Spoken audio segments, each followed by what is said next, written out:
Hello students, how are you बेटा। मैं आपकी English teacher Usha ma'am. Today we are going to start story number 5 of +1 class, the Panch Parmeshwara, written bye Munshi Premchand. बेटा, इसके हमने short question answer हम कर चुके हैं। इसके हमने आज लॉन्ग क्वेश्चन आंसर शुरू करने हैं और जितने भी शॉर्ट क्वेश्चन आंसर्स हैं मेरे ख्याल में सबको समझ आ गए होंगे। और अब हम इसके लॉन्ग क्वेश्चन आंसर शुरू करने लगे हैं। तो लॉन्ग क्वेश्चन आंसर शुरू करने से पहले मैं आपको ये कहना चाहती हूँ कि जो भी बच्चे मेरी वीडियो देख रहे हैं वो मेरे वीडियो को ज़्यादा से ज़्यादा शेयर करें, लाइक करें और मेरे चैनल को सब्सक्राइब करें। बेटा, इसी से हमें मोटिवेशन मिलता है और हम आपके लिए नई नई वीडियो लेकर आते हैं। तो जितने भी हमारे लेक्चर्स हैं वो हमारी प्लेलिस्ट में अवेलेबल है। उनके PDF जो है हमारी वेबसाइट में है, वहाँ से आप देख सकते हैं। तो let us start long question answers of +1 class. Question number first, write a note on the theme of the story the Panch Parmeshwara. Answer है, the theme of the story is that a panch is neither anybody's friend or nor anybody's enemy. इसका theme बेटा ये है कि पंच जो होता है वो किसी का ना दोस्त होता है ना ही किसी का दुश्मन होता है। Cannot see anything accept justice. उसको न्याय के सिवा कुछ भी दिखाई नहीं देता। इट इज़ बिलीव्ड, ये विश्वास किया जाता है कि that God resided in the heart of a panch, कि जो भगवान है वो पंच के दिल में निवास करता है। What ever comes from the lips of a punch is treated with the same respect as the words of God। जो भी शब्द उसके होठों से निकलते हैं वो भगवान के शब्दों को की तरह उसको मानते हैं लोग, उसी तरह उसका सम्मान किया जाता है। So the people accept the decision of the punches as the decision of God। इसलिए जो लोग हैं वो पंच के जो डिसीज़न है उसको परमात्मा का डिसीज़न मान के एक्सेप्ट करते हैं, स्वीकार करते हैं। A panch sits on the highest throne of justice and dharma. जो पंच होता है वो न्याय और धर्म के ऊंचे पद पर विराजमान होता है। So he cannot stay from the truth. इसलिए वो सच्चाई से भाग नहीं सकता, अनदेखा नहीं कर सकता उसको। He cannot turn his back on justice for the sake of friendship। वो अपनी फ्रेंडशिप के लिए, अपनी दोस्ती के लिए न्याय को कभी भी अपनी पीठ नहीं दिखा सकता, यानी कि न्याय से मुंह नहीं मोड़ सकता। नो डाउट, इसमें कोई शक नहीं है, friendship is a divine bond, कि जो मित्रता है, फ्रेंडशिप है, वो एक दैविक बंधन है। But it must be kept in A proper place in case of justice. लेकिन जब न्याय की बात आती है तो उसके बीच में हम फ्रेंडशिप को नहीं आने देते, उनका अलग स्थान होता है। Because man's primary duty is to be just and true. क्योंकि आदमी का पहला कर्तव्य क्या है कि वो सच्चा रहे, ईमानदार रहे और न्यायप्रिय रहे। That this is what comes out in this story. इस स्टोरी में यही बताने की कोशिश की गई है। ये हमारा क्वेश्चन नंबर फर्स्ट कंप्लीट होता है। Question number second, bring out the relevance of the story in the Panchayati Raj system of Indian democratic setup. अब बताना कि ये जो कहानी है पंचायती राज सिस्टम की, हमारे भारतीय लोकतंत्रीय जो देश है उसके लिए सार्थक है कि नहीं। The story was written in 1916 when Indian was under the British rule. ये स्टोरी 1916 में 1916 में लिखी गई थी, जबकि हमारा देश जो था, भारतीय था वो ब्रिटिश रूल के अंडर था। At that time, the village community had a setup of administrative rules as alternative to the colonial system of governance। और उस वक्त जो हमारा गांव का समुदाय था वो एक, उनके प्रशासनिक जो नियम थे वो एक ऐसे गवर्नेंस के उसके नियम बनाए गए थे कि people use to settle their disputes quite satisfactory in their villages with the help of the panchayat.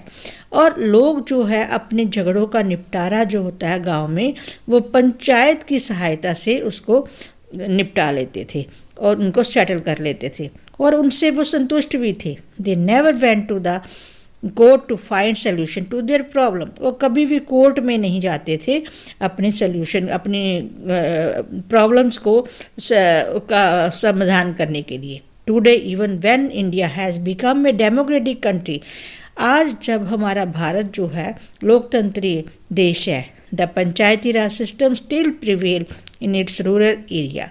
फिर भी पंचायती राज सिस्टम जो है वो ग्रामीण क्षेत्रों में अभी भी वो विराजमान है, वहाँ चलता है। Rural people still avoid going to courts. जो ग्रामीण लोग हैं अभी भी वो कोर्ट में जाने को मना करते हैं। They believe in their panchayat and abide by it's decision. वो पंचायत में विश्वास रखते हैं और उनके जो निर्णय होते हैं उनको एक्सेप्ट करते हैं, उनको मानते भी हैं। So this story is relevant in the Panchayati Raj system of Indian democratic setup also. इसलिए जो कहानी है पंचायती राज सिस्टम हमारे भारतीय लोकतंत्र में वो बिल्कुल सार्थक है। There are 2 episodes in this story that prove it. इसमें 2 एपिसोड हैं इस कहानी में जो कि इस चीज़ को सिद्ध करते हैं।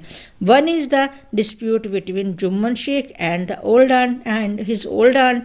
जो पहला है झगड़ा होता है जुम्मन शेख में और उसकी जो बूढ़ी आंटी है। द ओल्ड आंट वांट्स, जो बूढ़ी आंटी है वो चाहती है कि monthly allowance in return of the property that she transferred in to Jumman Sheikh. वो चाहती है कि उसको महीने का कुछ पैसे उसकी प्रॉपर्टी के बदले में उसको मिले, जो कि उसने सारी अपनी प्रॉपर्टी जुम्मन शेख को ट्रांसफ़र कर दी थी, दे दी थी। But Jumman refuse to do so, लेकिन जुम्मन ने ये करने से मना कर दिया। The old aunt goes to panchayat, और जो उसकी बूढ़ी आंटी है वो पंचायत के पास चली जाती है and find solution to their problem, और वहाँ पंचायत में जाकर उसको अपनी प्रॉब्लम का सल्यूशन मिल जाता है। The second case is between Algu Chaudhary and Samjhu Shah, और दूसरा जो केस था वो अलगू चौधरी और समझू शाह के बीच में था। समझू डज नॉट पे the price of the ox that he has brought from Algu. उसने जो अलगू से बैल लिया था उसके पैसे नहीं अलगू को दिए थे। द ऑक्स हैज़ डाइड, और जो बैल होता है वो मर जाता है। And the Samjhu says that, और समझू कहता है Algu had given him a sick ox, कि अलगू ने उसको एक बीमार बैल दिया था। So he refuse to pay its price, इसलिए वो इसके पैसे देने से मना करता है। Their problem also is solve by the panchayat. उसका जो भी प्रॉब्लम जो थी, जो झगड़ा था, उसका निपटारा भी पंचायत ने ही किया था। अब है question number 3, write a brief character sketch of Jumman Sheikh. अब जुम्मन शेख के बारे में हमने बताना कि वो कैसा इंसान था। We see many shades of Jumman's character in this story. हमने बहुत सारे इसके पहलू इस स्टोरी में जुम्मन शेख के कैरेक्टर के बारे में, उसके चरित्र के बारे में देखते हैं। On one side he is nice fellow, एक तरफ तो वो बहुत ही अच्छा इंसान है। ही इज़ ट्रू फ्रेंड, वो एक सच्चा दोस्त है ऑफ अलगू चौधरी का। ही इज़ वेरी हेल्पफुल, और बहुत ही हेल्पफुल है, मददगार है एक दूसरे का। ऑन द अदर साइड, दूसरी साइड, ही इज़ लायर, वो एक झूठा है। And cheat and greedy fellow, और धोखेबाज है और एक लालची इंसान। He wants to have his old aunt all property in his name, वो चाहता है कि उसकी बूढ़ी आंटी सारी प्रॉपर्टी उसके नाम पर कर दे। फॉर दिस, इसके लिए he makes many false promises with her, और उसके साथ वो बहुत सारे वायदे भी झूठे करता है। And when he succeed in it, जब इसमें वो सफल हो जाता है, he becomes quite indifferent and cruel to her, तो वो एकदम से अलग हो जाता है और उसके साथ एक निर्दयतापूर्ण व्यवहार करता है। Here he appears to be hateful character, यहाँ एक बहुत ही घृणा योग्य चरित्र वो दिखाई देता है। But in the end of the story, लेकिन इस स्टोरी के अंत में he turns out to be true and just when he is nominated as the head panch in case against Algu. लेकिन जब उसको नॉमिनेट किया जाता है, उसका नाम घोषित किया जाता है पंच बनने के लिए अलगू के केस में, तब वो एकदम सच्चा और एकदम से साफ निर्णय सुनाता है। He realized that sitting on the throne of justice and dharma, जब हम एक न्याय और धर्म के पद के ऊपर बैठते हैं, he must not stray away from truth, तो सच्चाई से वो मुंह नहीं मोड़ सकते, उसको सच्चाई का साथ देना पड़ता है। Thou he wants to have his revenge on Algu, इस तरह से वो जो he wants to have his revenge on Algu, he stands by the truth and decide in अलगू's favor। अब इस तरह से उसने जो अलगू के फेवर में उससे बदला लेना चाहता था, वो उसने ही स्टैंड बाय, वो सच्चाई पर खड़ा होता है और अलगू के फेवर में अपना निर्णय सुनाता है। आगे 4th क्वेश्चन है, write a brief character sketch of Algu Chaudhary. अब अलगू चौधरी को कैसा इंसान था? Algu Chaudhary is a good friend of Jumman Sheikh, Jumman Sheikh का बहुत अच्छा दोस्त था। He is very loving and caring towards his friend, और वो अपने दोस्त के प्रति बहुत ही उसको प्यार करता था, उसकी केयर करता था। He value his friendship very much, और उसकी फ्रेंडशिप की वो बहुत उसको मानता था, मित्रता को। But when he is nominated as the head of panch in case against Jumman, लेकिन जब उसको पंच के नाम से उसका घोषित किया जाता है हेड के रूप में, जब जुम्मन का केस उसने लड़ना होता है, he decide to stand by truth only, वो सच्चाई का रास्ता ही चुनता है। He maintains the honour of panch and does not turn his back on justice for the sake of friendship. अब वो जो पंच का जो सम्मान उसको दिया गया था, उसको वो बरकरार रखता है, उसको कायम रखता है, और सच्चाई से, न्याय से मुंह नहीं मोड़ता अपनी फ्रेंडशिप के लिए। He keeps his friendship in its proper place at that time, और उस समय फैसला लेते समय वो फ्रेंडशिप को उसके स्थान पर ही रहने देता है। ही नोज दैट, वो जानता है as a human being his primary duty is to be true and just, उसकी एज ए ह्यूमन बीइंग एक मानवता के नाते अब उसका पहला कर्तव्य यही है कि वो एक सच्चा और न्यायप्रिय पंच बने। He considered the case of old aunt very thoroughly, वो ओल्ड आंटी का जो केस था वो उसको अच्छी तरह से सुनता है।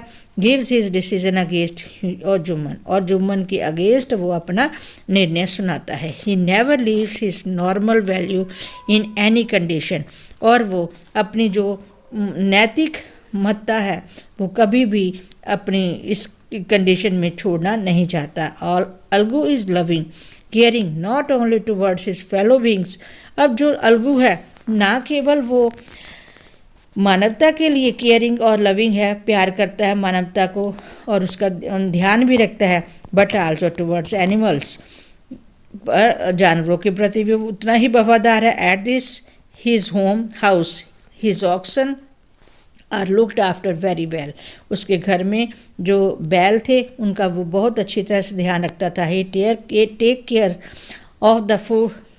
Care of the food and water for his animals, वे अपने जानवरों के लिए भोजन और पानी का बहुत ध्यान रखता है, उनको देता है। In short Algu Chaudhary is a man with a noble soul, और बहुत ही जो अलगू चौधरी है वो एक बहुत ही अच्छी आत्मा है। और इसी तरह से ये हमारा क्वेश्चन कंप्लीट होता है। आगे है हमारा 5th question, bring out the significance of the title of the story, इस स्टोरी का टाइटल के महत्व के बारे में बताइए। तो title of the story the Panch Parmeshwar reflects the main thought of the story, इस जो टाइटल है पंच परमेश्वर, ये स्टोरी की एक मेन सोच है। The main thought of the story is that rural people do believe that God resides in Panch's hearts and the Panch speaks in God's voice, और जो ग्रामीण लोग होते हैं उनका विश्वास है कि भगवान जो है पंच के दिल में निवास करता है और पंच जो होते हैं स्पीक्स इन गॉड्स वॉइस, और भगवान की आवाज़ ही पंच की आवाज़ होती है। लाइक गॉड, भगवान की तरह a panch is neither no anybody's friend and nor anybody's, वो किसी एनीबॉडीज एनिमी, ना किसी का फ्रेंड होता है पंच, ना ही किसी का शत्रु होता है। He can not see anything accept justice, वो उनको न्याय के सिवा और कुछ दिखाई नहीं देता। He keeps his friendship also in its proper place in case of justice, जब न्याय की बात आती है तो अपनी मित्रता को वो एक स्थान पर ही रखते हैं, वो न्याय के रास्ते में उसको नहीं आने देते। Man's primary duty is to be just and true, और आदमी की जो पहला कर्तव्य है वो एकदम से न्यायप्रिय और सच्चा होना है। And a panch never forget it, और पंच कभी भी इसको भूलता नहीं। In the eyes of rural people a panch is fear just like God, और जो ग्रामीण लोग हैं उनकी आंखों में जो पंच होता है वो एकदम से न्यायप्रिय भगवान की तरह होता है। The characters in this story also have the same view about the punches, और जो करेक्टर इस स्टोरी में बताए गए हैं, चरित्र बताए गए हैं, वो पंचों के वो बिल्कुल इसी तरह से हैं। They consider the words of their panches as the words of God, उन्होंने पंचों के शब्दों को भगवान के शब्द माना है। And they accept their decision, और वे उनके डिसीजन को स्वीकार करते हैं। एंड अबाइड बाय देम, और उनकी पालना भी करते हैं। No other title of the story can be more appropriate than this, इस स्टोरी के इस टाइटल के अलावा और कोई भी टाइटल इस स्टोरी के लिए प्रॉपर नहीं था। तो ये हमारे सारे 5 के 5 क्वेश्चन कंप्लीट होते हैं। मेरे ख्याल में सबको समझ आ गए होंगे। तो गॉड ब्लेस यू बेटा। अगर आपको कहीं भी कोई भी प्रॉब्लम आती है तो हमें अपनी कमेंट के ज़रिए बताएं। Thank you.